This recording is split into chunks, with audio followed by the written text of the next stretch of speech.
Welcome to Legend Makers, the podcast where education's true heroes take center stage. Shine like a ray from the sun, that something people look for but never can find. All right, here we are back on the Legend Makers podcast. I've got Ben Sondgeroth with me. I met Ben a couple of months ago at FETC. Feels like a couple of months ago. I think it was just a month ago.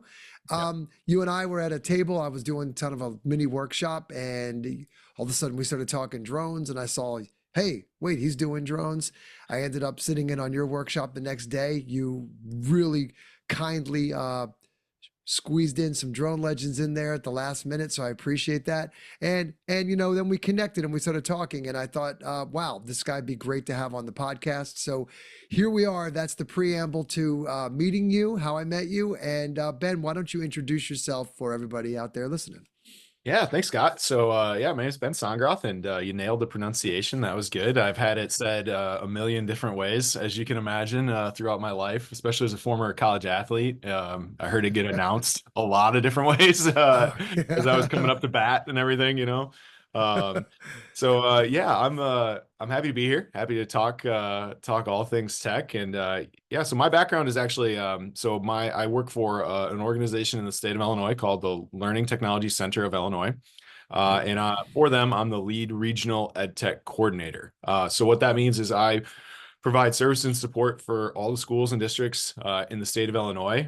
But my region, as a regional person, is the northwest corner. So I have everything west of the kind of Chicagoland area. So for the listeners out there that are, looking for Illinois geography, like I kind of like you take the suburbs and you eliminate those in the Chicagoland, greater Chicagoland area, and I'm the rural part of the state out to the west of that. So but yeah, that's my thing. I get to support teachers in all sorts of tech. So whether that's a lot of artificial intelligence work right now, but a lot of STEM stuff too. So that's where our drones come in, 3D printing, makerspace stuff, you name it. If it touches technology, I'm here to help. So it's cool. Yeah, it's fun. Yeah. How'd you get into this? What's the It's path there? Found kind of my way. I was a high school history teacher to get started, and that was when I started my career. I really wanted to just be a history teacher and baseball coach. That was my goal in life, was just to be a history teacher and a high school varsity baseball coach. And I got that right away. But back in 2011, which is crazy, that's 13 years ago now. I got my first iPad, and I got a set of iPads for my classroom, and getting that technology and getting to teach with that technology, even through all of the very much trials and tribulations of early ed tech, was awesome. And I started in that space I figured out really within a year that when I got my first opportunity to present at a conference, that I loved presenting, and I loved working with teachers, and I loved talking to teachers about technology. And I got to lead a couple of workshops, and then I started kind of my own little company, doing some outside PD work, going around contracting with people and doing that on my own, and just fell in love with the ability to talk about how to provide authentic learning with technology in classrooms, and just sharing that with teachers. I thought it just became such a really cool thing that I love so much. And so I left the classroom to teach teachers instead of students, which is not a move that I thought I was going to ever make. But I did that in 2016. I actually became a director of technology for 2 years. And then 2016, I made the jump into full-time PD. I traveled all over the country doing it for 2 years, working for an organization called EdTech Teacher. And then I got my job with the LTC in 2018, fall of 2018. And I've been doing it ever since. Wow. And this job's really cool because it allows me to be very different, right? Like I get to talk drones, I get to talk 3D printing, I get to talk AI, I get to talk Google, Canva, it's all of it. So it keeps me really actively engaged in kind of this whole tech world, but always able to distill it down to how it impacts student learning, and how we can make student learning better for our kids. And that's what really drives me, is to kind of help make teachers' lives easier. So it's been a pretty cool journey to get where we're at. What drove you to teach in the first place? I mean, you started off in history, so you initially wanted to be a teacher. Why did you want to be a teacher? What drove you there? I just love my dad was a teacher. Okay. And so I grew up, in that kind of world. He actually was a second career teacher, third career teacher. Like he was a Mm, fireman and he was a insurance salesman, and then he got into teaching when my younger sister was in first grade. I was in fifth grade. wow. And so really those kind of transformative years between, that fourth, fifth grade to I graduated high school. Like my dad was an educator, and I was always around it, in it, liked it. My aunt's a Yep. teacher. Both of my aunts are teachers. So you got a Um, family of teachers. runs in the blood, man. Yeah. And Yeah. also I was honestly drawn to like the coaching element. Like I just loved coaching. Like I Okay. loved playing. And so that was the thing too, is like, how do I maintain being in athletics? Like after it's like, oh, I'll Mm, teach. And like mm, it was that was another big driver as a part of it. But yeah, I love that ability to kind of share, and like give back too. So yeah. um yeah, that's what kind of led me into education, was just like I wanted Cool. to keep learning. And I just always loved history too. Like it was just one of those things, like it was one of my favorite classes. Thought it was super fun, loved And reading, what loved grade did learning you about that. teach? What? So I did high school. I did when I was Okay. teaching, I had sophomores. We were a really small school, Morrison High School in Morrison, Illinois, only 340 kids. And Oh so it wow. was Okay. history Okay. department was me and another guy. You. So like so I taught three sections of world history, which was all of them for Yeah. sophomores. Yeah. Yeah. I Wow. taught a section of U.S. history or AP U.S. history, and then I taught government as well. Wow. So Okay.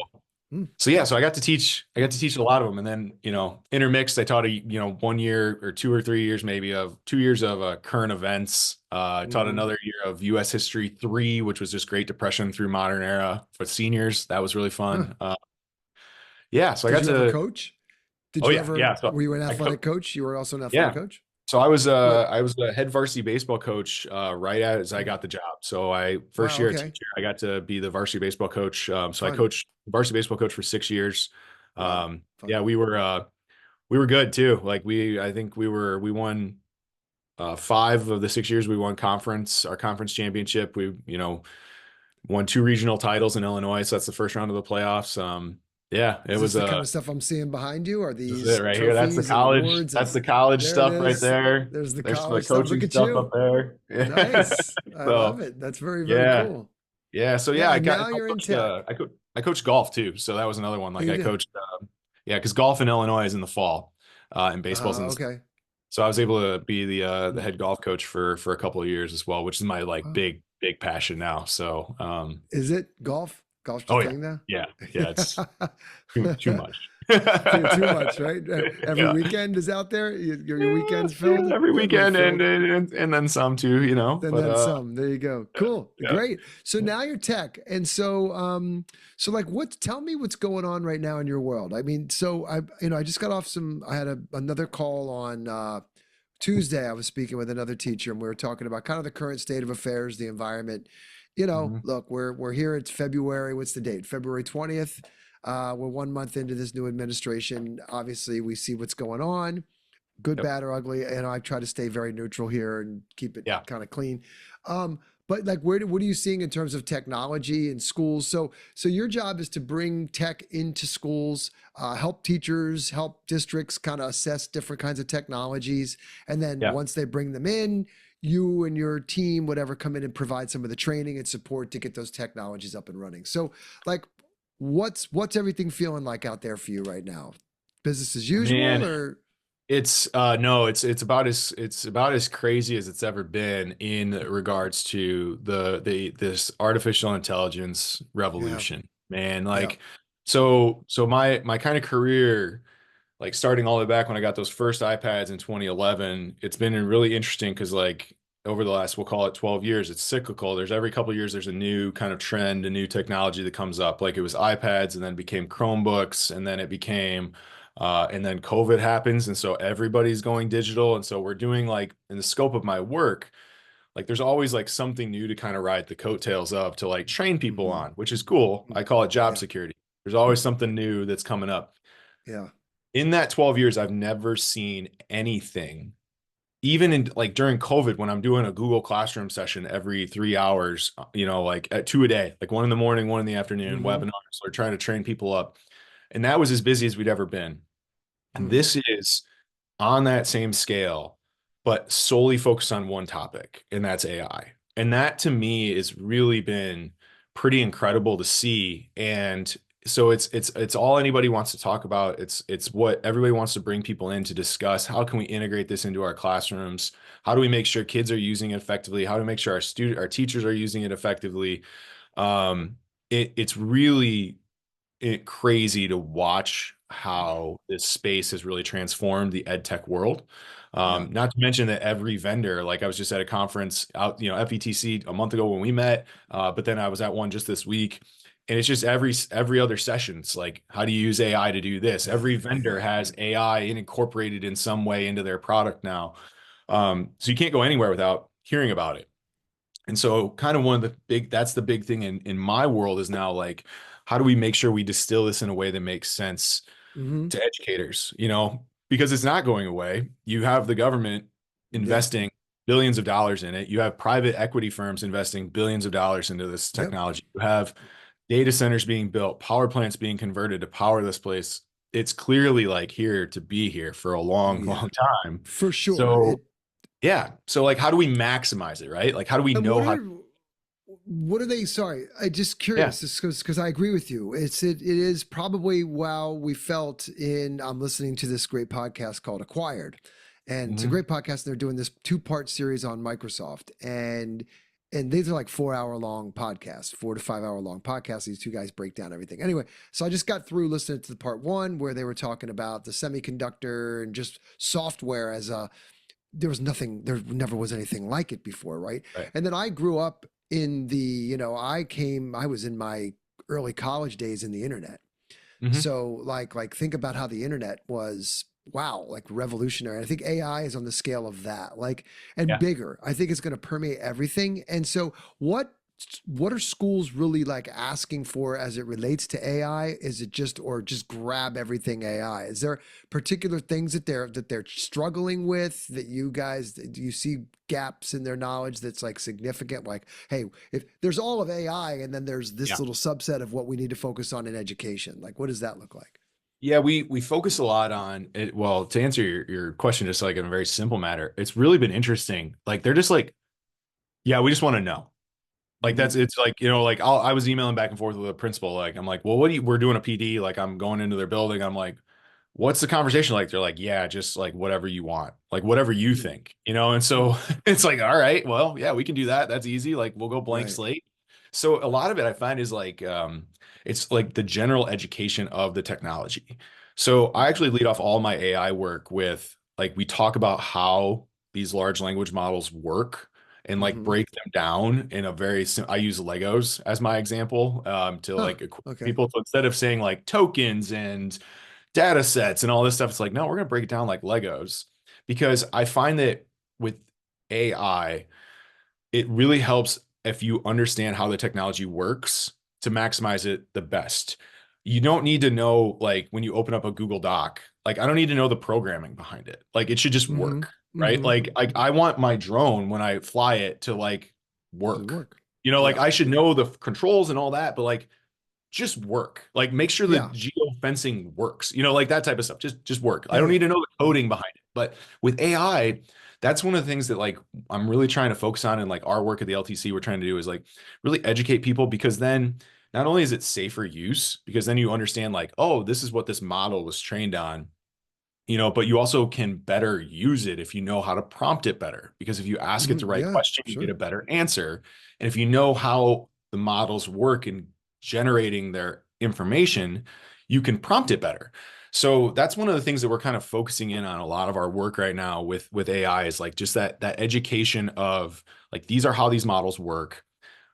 This is how you can get the most out of it. This is how we build successful prompts. This is how it's integrated into your everyday work world. So like I focus a lot of my like theme of my workshops, is like AI is your personal teaching assistant. Mm-hmm. So like how can this thing, because that's what it was designed to do, is to be an assistant, like to be a human assistant, to do stuff Yeah. for us, right? That's right. Mm-hmm. And so that's why I try to bring that in. So I kind of actually have a Venn, like two circles, where it says like personalized learning and efficiency. as its two places in education. Because I want to make your life as a teacher more efficient using this technology, and I want you to make your kids' lives better by helping personalize education for them using this technology. Hmm. So in that regard, we're looking at how can we adapt assignments for kids with different learning needs using AI, something that would have taken a teacher hours to do before can do in seconds. And how Adapting do you reading do so levels, how do you like, do that? How do you so couple things. I'm really yeah, intrigued by the Lego analogy. So how do you let's go back to Legos. How do you we go back to visualize that Legos. with Legos? I'm just curious, Yeah. like, so when you do the Lego thing, like what are you explaining to them? How are you using Legos to explain AI? Well, I've got my Lego set that I won't let my kid you touch right here because it's Darth Vader in his meditation chamber, right? That's Check one it that out. that's one that my son is not allowed to play with, and there's a reason for that. So I bring this That's down. It's great. like a good example, actually, is so when you look at large language models, Hmm. Gemini, ChatGPT, Yep. these large language models are all trained on information. So Yep. books, movies, TV shows, articles, the internet, blog posts, all that stuff is uploaded into these language models. So we bring in the Legos to talk about that, but instead of it being a book or a website, it's a Lego set. So Hmm. my Hmm. son gets a Lego set, or I get a Lego set. We build it, we construct it, and then when he starts to play with it, it breaks. And when Hmm. it breaks, where does it go? All of those Legos go into the big giant Lego tub, And so now we have this tub with all of these Lego pieces, but they're all made up of different Lego sets. Hmm. And that's what these large language models are like. Because when this information gets uploaded into the large language model, it doesn't stay in like one piece. Like you can't like say like recall this book. It won't give you the book, but it'll give you a summary of the book. It'll give you a theme of the book, but it won't give you the book because it can't, because Right. it's all broken apart. And then the Lego analogy Huh. comes even more into play is because when I typed a prompt in, so I say make an exit ticket for a student who just got done coding his first drone, and I want him to answer that on my way out my door. What it's going to do is the generative AI model is going to go into its data set and it's going to look for pieces of information and it's going to assemble it, but it's going to bring it from some educational content. It's going to bring it from some drone content and it's going to build it, but it's going to build it out of a bunch of different Legos and it's going to Yeah. assemble that response. But that response is not the original Lego set. Like if Got I it. tore this apart, put it into a bin with a bunch of other Legos, I could reassemble it. But the odds that I get every single piece to be the exact original piece is just astronomical. It's not going to happen. Right. Right. And that's how the AI works.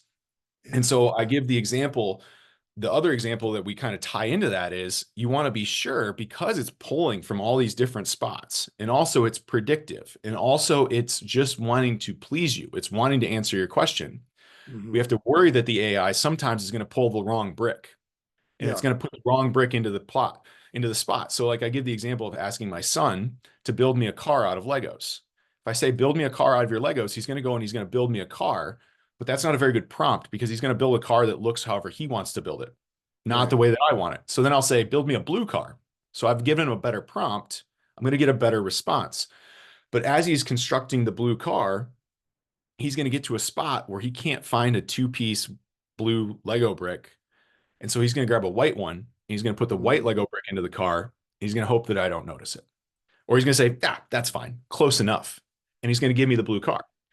And if I look at that car and I don't flip it over to inspect it fully, and I look and I say like, oh, great blue car. And I take it down and I give it to my wife and I say, look at the blue car that Ryder built. She's going to look at it, but she's going to flip it upside down. She's going to be like, well, why is there a white Lego brick there if Uh-huh. it's supposed to be Uh-huh. blue? And Mhm. that's what the AI could do in a mistake because the AI might pull the wrong Lego brick in. It might put a word in there, just one word in the email that you asked it to write, but it changed the entire tone of the email. Mhm. And so in that, like, I say, like, when you prompt AI, you have to prompt it effectively so it pulls the right Lego bricks because it's assembling the answer out of all of this different information that's been broken up into a bunch of different bits. And then you have to read it and make sure that all of those Lego bricks are in line. Because if you get a white Lego brick in there, it can change the whole thing. So I'll always Yeah. bring up an example of like craft an email to an angry parent about her son's playing time on the basketball team.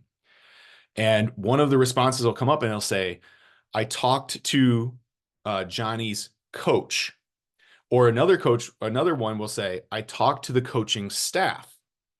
Mm-hmm. If you just copy and paste that email in with like coaching staff Yeah. back to Johnny's mom, and then Johnny's mom goes up to the assistant coach and says, I talked to the principal. He said he talked to you guys about Johnny. That coach, principal, like, he didn't talk to me That's right. because you talked to the head coach, but you didn't talk to the staff. And so that one word Yeah. could make all the difference, right? So that's where the Lego analogy comes into play, of like breaking Interesting. down That's how really these cool. models I've work, never I've yeah, never heard that before. That's pretty wild. it's a It fun makes one, total and sense. it's, Yeah, it yeah, makes total and sense. I crafted that out of my own, kind of thinking, and then I went in and asked AI. I was like, "Is this the right analogy to describe it?" Oh It's like, yeah, did you? it was like, Yeah, yeah, yeah, yep. yeah. Very cool. That's awesome. I mean, we use it a lot. I mean, I watch people around. I see more people using it. So in schools, so that's cool. So AI is it in schools, and is It there? is. So you've got the teachers using it, and you've got the students that are going to need to understand how to use it too. Yeah. We certainly know it's obvious to me when people copy and paste AI into posts and things like that. It loves M dashes, doesn't it? Why does it love M dashes so much? I don't know. It also loves like adjectives. Like it's like Yeah, writes like it's like the demystifying this like unbelievable. And it's like, no, just chill, man. Like I don't yeah. need It that, does this right? Okay. thing. It also does this thing with like, not only is it something something, it's also a something and something something. And I'm just like, Yeah. why is it always that cadence? It's always got that certain cadence to it. It's always got these M dash. You can just kind of see it, and it's like So it's a big obviously that somebody didn't take the time to refine that they yes. just paste. Yeah, and that's one of the things, like as you like see how it's constructing those Lego bricks, and it's constructing its responses, is there's a pattern to it. Like it's a Yeah, pattern based, predictive based interesting. technology, right? So it's trying to write in a pattern, but it's trying to mimic humans in that pattern, Yeah, right? So yeah, it's writing in a pattern because like binary, like computer language is a bunch of zeros and ones. It's pattern based, and so yeah, that's where it's trying to like, it all kind of comes back to that. But like that's where it's kind of like one of those things I tell teachers, if you're worried about kids using this or detecting it, like don't use an AI detection tool. Just use AI yourself because you start to pick it up. Like you start to see yeah, how it writes, you start to yeah, understand how it has that cadence, you start to see the yeah, key words, components there. And that's the best detection tool. Like yeah, is for you to yeah. use it, and see how it does it and do that because that's also like the big conversation. It's like, well, how do we Hmm. catch kids cheating with this? It's like, Yeah, sure. yeah. And that's going to be, it's going to be inevitable. It's going to be everywhere. It's in your phones. It's everywhere. Pretty soon it'll be implanted and Yeah, you won't be probably. detecting it anywhere. I So just tell people let's to take switch the gears a take little. the Yeah. blue pill. Just take the blue Just take the pill. blue pill, roll with Yeah, it. it's fine. Yeah, yeah. I love it. I love it. So you work with a lot of teachers. So Yep. what are you feeling? What are they feeling right now? Like what is the sentiment? Um, you can give me generalized, but over the last like 6 months or where. So what I'm trying to do is a lot of teachers listen to this podcast and we try to Mhm. make it for other teachers to gain some sort of value out and walk away and say, I learned something today.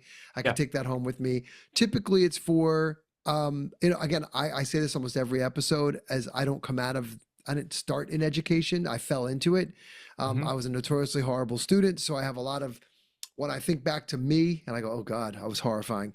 And I look at the profession of teaching, I'm impressed. My hat is Mhm. off. Honorable profession. Everybody that I meet in this profession is amazing.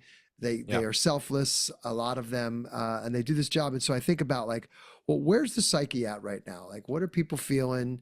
Maybe you want to view it through your lens of technology, and we'll keep it down that pathway. But what are you seeing? It's been an interesting year. I get pretty lucky in that when people come to my stuff,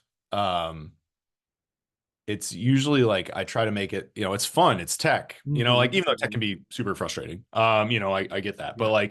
like one of my goals, so like I kind of always try to steer clear of like any of the hardships and stuff of like you're coming to me for like a little bit of an escape. Like I want to make your world Yeah. better.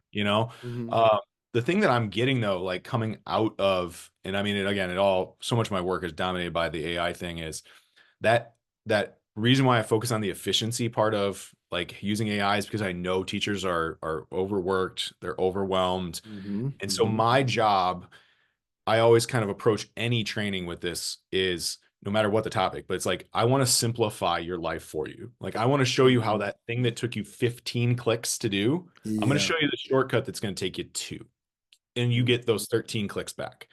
And so with all of the work that I'm doing right now on AI, my joy is watching teachers do something in a workshop and they're like, oh my gosh, that's just going to save me So much. an hour. Like, I like I'll never know. forget. I was just doing the basic one of like, have it respond an email to a parent. And I had Mhm. a teacher say, I can't tell you how much this is a game changer. She said, I get anxiety responding to parent emails. I stare at my computer for 45 minutes to an hour before I can even Wow. start typing after Wow. school to respond to a parent. She's like, so this is going to eliminate that from my, hopefully from Yeah, my day, and I get that hour back. And I'm like, yeah, hopefully it makes your life better, like absolutely. how, Yeah, like it that type of thing. should. 'Cause it's already hard to be a teacher. So like let's maximize some of the tech tools that we have available to make your life a little bit easier, And so a lot of the climate that I like walk into is, there's a lot of that kind of trepidation and Yeah. Mhm. anxiety over just the mandates that are put on educators right now. Um, but we always try to walk away with like, you're coming out of here hopefully with like a couple actionable tips on AI. So like, Great. how can you have it write an exit ticket for you tomorrow? How can you have Mhm. it develop a new lesson plan study guide, a new study guide for your class tomorrow? How can you help Yeah. it take that YouTube video because your kid's sick, because everybody's sick right now, and you take a crash course US history video from John Green and you put it into a brisk AI teaching and you generate a sub plan completely around that 11-minute video. Yeah. Done. Like, Done. so we're trying to take those kind of, in kind of my space, when people come into my workshops, like the goal is like, I'm here to help, and like try to alleviate that. And then like I get the vibe from a teacher when they walk out and hopefully they're thankful, like get some people come Yeah. up like, man, that was awesome. Like, I didn't think I was going to learn anything today. And I'm like, That's well, hopefully, great. That's you got cool. one thing, so, cause it's hard, I was a teacher. I was out there, it's Mhm. tough, Yeah, it's hard. yeah, especially when you got all of these grading and all the stuff you got to do. It's like, well, we can have AI help us with that now. So as much work, and that's why I actually never get tired of talking about it, even though I've done 80 presentations on it in 2 years. Yeah. Yeah. Like, yeah, but like the stuff you get out of it's awesome, and like Where's it the going? conversations Like, are great. where do you see it all going in education? So it's here to Man, stay. It's really here. yeah. I look at things like, I wonder, it's just funny. I found, it's interesting. I was cleaning out some stuff in this office and I found an old psychiatric exam write up of mine when I was Okay. 14. It was brutal. Really? Oh, it was not good. And it was rough and it was hard to read. But I got an idea. I went, ooh, wait a minute. And I scanned it Uh-huh. and I put it into GPT Yeah. and I asked it to, conduct an analysis on it. Where would you think that this person would be, 40 years from now, Hmm. having read this, and do you know, da, da. And it was wild. And I think, Yeah. the one thing I question though is that in a school setting, how are we thinking about like privacy? Yeah. I don't think you could put, like, could you put student information into the database or into AI and have it grade or review or like a do you get where I'm Yeah. going? I Like, do. is Yeah, that exactly. what's It's the a big ethical? What's like conversation. kind of the is it a big conversation like the privacy Totally. concerns, right, about student data? 100%. So we are very data conscious, Mhm. as we talk about these tools, and that's actually one of the big things is, and why I spend so much time at the start of the AI stuff talking about like how the databases work. It's because some of them take what you put in and they train their models on the stuff That's that you right. put in. That's So right. if you put Joey's or Scott's analysis in there, who's getting that data? Who's looking at it? So Right. Right. using Right. tools that are responsible in their data collection. So like right now, Gemini from Google, if you're using Workspace for Education, has a disclaimer. We do not collect your data. Like it's a one-way street. It's coming through to Mhm. you, the Okay. user, but your stuff that you're putting in is not going back and training our model. Interesting. So like Okay. you can put the stuff in, it's just not, again, Hmm. allegedly supposed to. Right. Sure. Um, they're also not listening to us through our phones, but like, you say one word and then all of a sudden you have a targeted ad, like, for There's shoes. Amazon. Yeah, look, there's the Yeah. shoes. So There's the there's yeah, there's turmeric. those. My brother and I were talking about backs, and he was like, "Yeah, I take turmeric." And next thing you know, I'm like, I got turmeric ad showing up on my phone. I was like, "Oh, I come know on, really?" it's crazy. Like that's a Yeah. little But obvious. I never thought about turmeric in my life, and here we are. I There's know, a right? turmeric ad. Yeah. So we are conscious of that. And that's one of the things we always talk to teachers. Like if you are going to put in like student information or like even like crafting an email back to a parent, like take the names Yeah, out. Like always take out any yeah, yeah, yeah. identifiable information unless you have an agreement signed with that company that says your data is Hmm. safe, right? And Yeah, then it's a legally binding agreement. So like in Illinois, yeah. we actually have this law called the Student Online Privacy Protection Act. And if a school uses a tool that collects any PII or person identifiable Yep, information on a student, you have to enter into a legally binding agreement with that company that is going to tell you exactly what they're doing with that data that's right. and what's going to happen if a data breach happens. And they are responsible for credit monitoring and all this other stuff, That's right? right. That's So right. when we're talking about it in the scope of like AI tools, like that's a really important one. Like I tell teachers, like I'm gonna show you like the ones that I know are using this stuff responsibly. Like it's not, don't just find like the random one on the website on a website and start Hmm. uploading Hmm. student pictures to it because it turns them into a Disney character. Like Right, that's right, not right, good. You don't know where that kid's picture's going.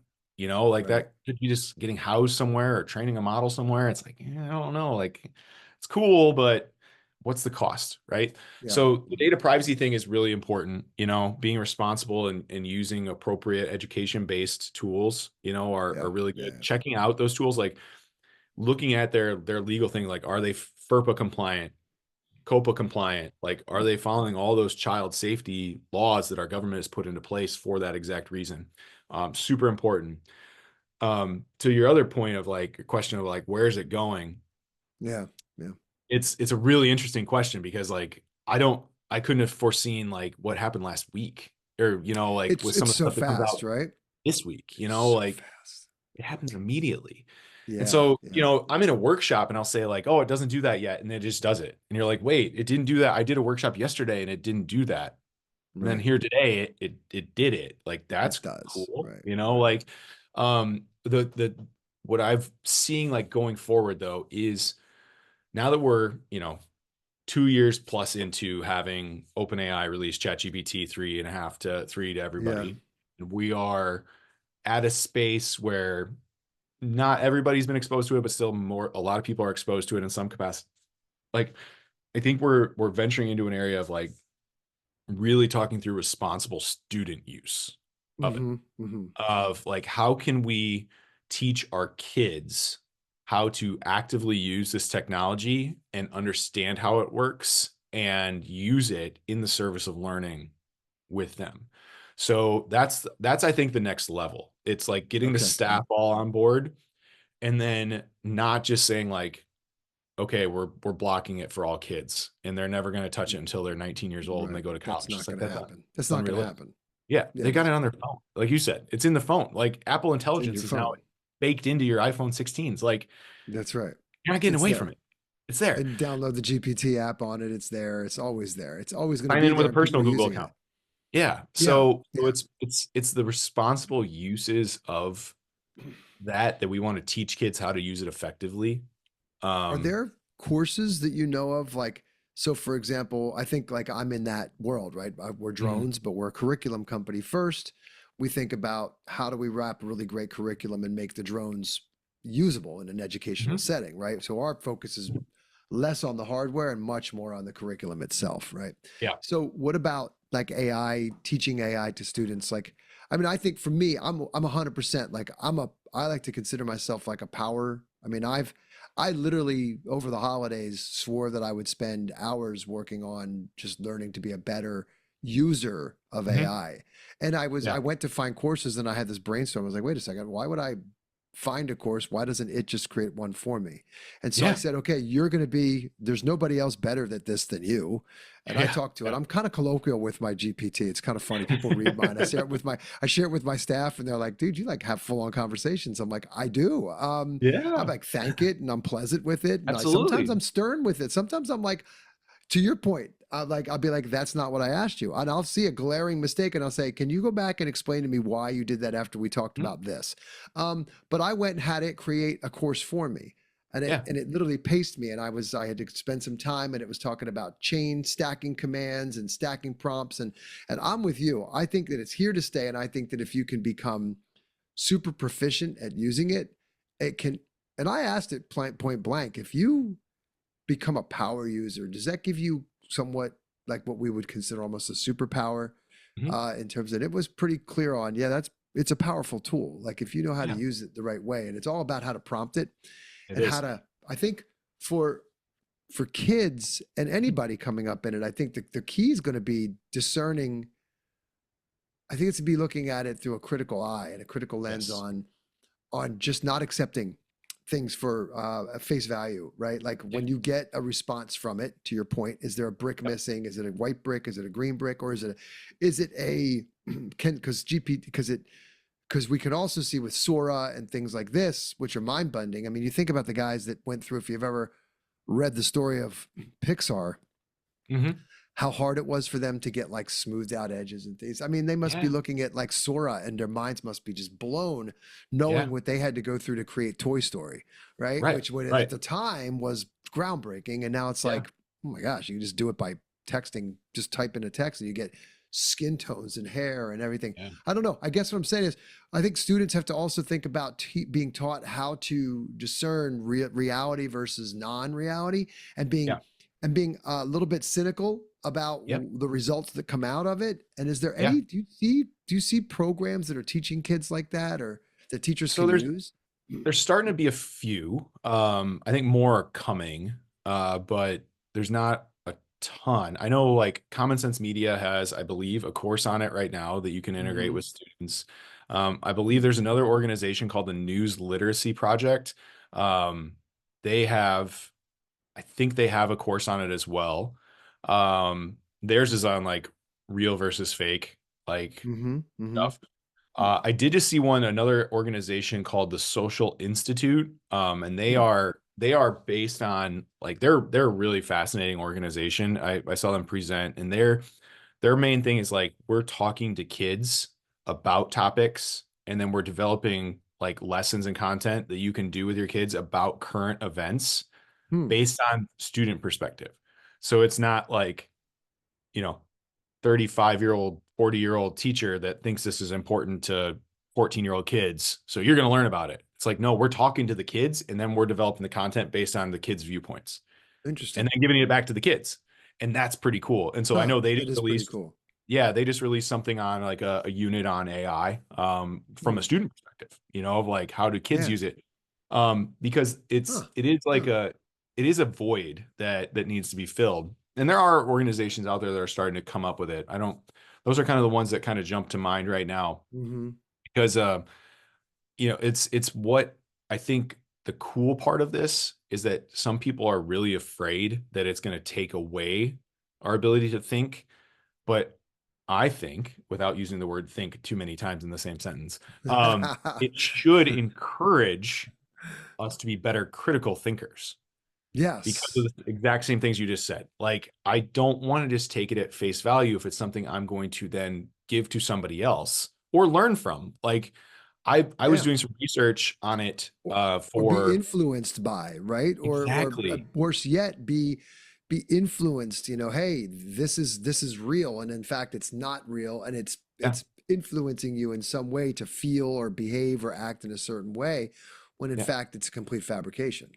Which we've already seen in algorithms, Yeah. that are Mhm. already existing in YouTube and on social media and like, influencing people based on like funneling them into one way. And that's Mhm. where you have to like really educate the kids that like the AI could do that too. Like it could start to learn like ChatGPT 4 Turbo like has the ability now to process memory across chats and it will Yeah. learn what you prefer, and so you made a chat with it last week and you told it to fix that mistake. It will not make that mistake maybe again the next week because it learned that you don't like it to write like that. That's right. Well, that's all well and good until like, it's like training on maybe not good stuff, like, oh, wait, that's maybe a flaw that like you can't say those things, or like that's Right, not right, a good right. way to think, right? But it's that, it's so that's the type of thing, like critically thinking through. So my kind of, I always speak in like these analogies and metaphors and stuff with teachers trying to make those connections. I think where it's at is it's kind of in like early days of Wikipedia Mm, where like, you had teachers and professors saying like, you can't use Wikipedia as a source. Like it's not right. trustworthy. Anybody can change Wikipedia. We fast forward now 15 years since Wikipedia came out. And now Wikipedia is like, I mean, I'm not writing a research dissertation on it, but like if I need to know just a little bit about Sure. Michael Jordan, like I can go to his Wikipedia page because there's actually an army of people that are policing it and making sure it's up to date. And if you make a change and you make a change for a negligent reason, like your IP address can get banned from editing Yeah. Wikipedia. Yeah. So that wasn't a thing 15 years ago, but now it's a thing. And now Wikipedia's like, oh yeah, it's like probably one of the most visited websites on the Hmm. planet for information.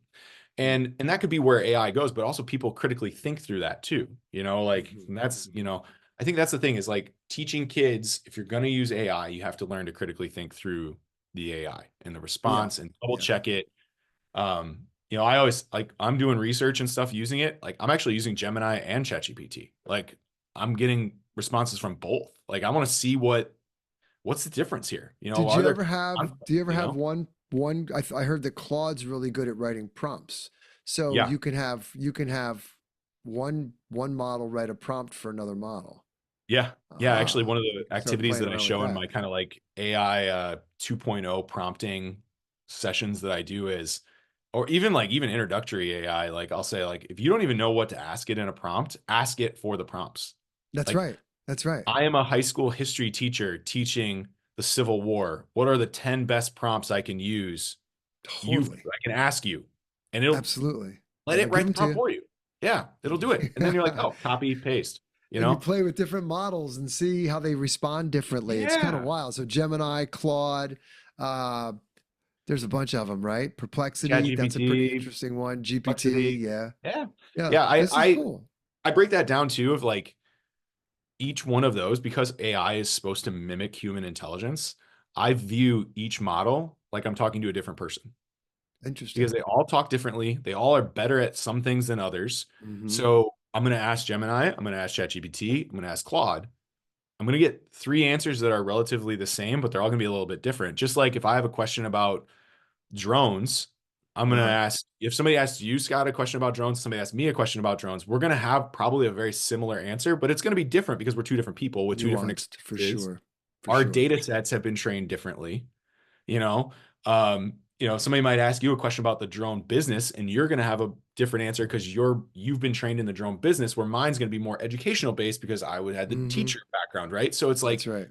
but it's going to come back to like kind of a similar thing. So that's how I look at Hmm. like Gemini, Yeah. ChatGPT, Claude, Copilot. Like Yeah. they're all just Right. different people, as That's weird right. as that It's kind of cool. is. I didn't expect But this to take an AI turn, but I'm kind of here we glad it are. did. It's I all I enjoyed talk it. No, about this is nowadays. great. So this is good. Well, this is what's happening, right? I mean, this is what's Yeah, on everybody's the forefront. So look, I know I want to be aware of your time. I know you got to cut it, but so where can people find you?